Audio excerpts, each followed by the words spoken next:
Assalamu alaikum. This is Tanzia Rashid from Cake Bake. So, after an extreme success of my first workshop in Wonder Woman group, they invited me to do the second one, and I was there for my second workshop in cake baking, basic baking, and cake crafting workshop.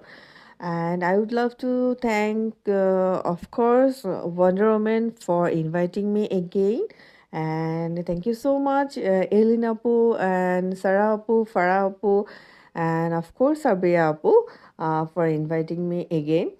And আমি second ওয়ার্কশপে আসলে ওয়ার্কশপের আগে যে প্রিপারেশনগুলো নিয়েছি সেটার video আমি আর upload মানে ভিডিওর ক্লিপগুলি আবার রাখিনি বিকজ অফ যেহেতু প্রথম ওয়ার্কশপের যেই প্রিপারেশনগুলো ছিল সেগুলো আপনারা আগেই দেখেছেন।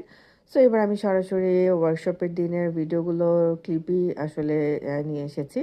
তো প্রথমে আমি যে আপুদের সাথে মানে ইন্টারাক্ট করলাম আমার ইন্ট্রোডাকশন দিয়ে, পুরো 10টা সিটি এবারও আসলে বুকড ছিল এবং সবচেয়ে মজার ব্যাপার আমার দুইজন ছোট্ট ছোট শেফ স্টুডেন্ট হিসেবে গিয়েছিল, যাদের উপস্থিতিতে আসলে পুরোটা ক্লাস এবার মানে খুবই এনজয়েবল ছিল এবং তারা এত বেশি কিউট, এত এনথুয়াস্টিক ছিল। সো আমি আসলে খুব মানে মজা পেয়েছি ওদের সাথে মানে ক্লাস করতে পেরে। তো যাই হোক, আমি প্রথমে যেই সবকিছু বুঝিয়ে দিচ্ছিলাম আপুদেরকে কিভাবে কি করব, কিভাবে আমরা রেসিপি বুঝবো, কিভাবে আমাদের রেসিপিটা আমরা মানে বুঝতে পারবো। এবং এই যে আমরা সবাই মিলে একটা ফার্স্টে কেক বেকিং করেছিলাম এবং আমার ওখানে যে কেকটা আমি বেক করেছি ওগুলো আমি কাপকেক লাইনারের মধ্যে করেছিলাম।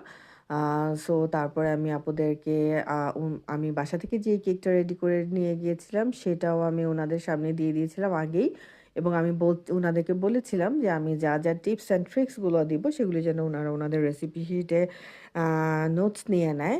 সো এই যে আমি চকলেট গানাশ রেডি করছি, কারণ আমাদের কেক ডেকোরেশনের জন্য ফিলিংয়ের জন্য আমরা চকলেট গানাশ আর মোকা ফ্রস্টিংটা ইউজ করেছিলাম। তো প্রত্যেকটা জিনিস একটু একটু করে আমি আসলে যতটুকু জানি পুরোটাই আমি আসলে দেওয়ার চেষ্টা করেছি।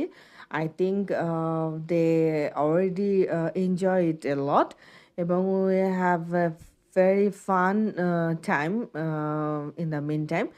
সো এই তো প্রত্যেকটা আপুই তাদের যার যার কেক নিজের সামনে নিয়ে নিজের মতো নিজে করে ওনারা ডেকোরেশন করছিল এবং আমার ইনস্ট্রাকশন শুনে শুনে ওনারাও এটা বানাচ্ছিল। আই মিন আসলে ডেকোরেশন করছিল ফিলিং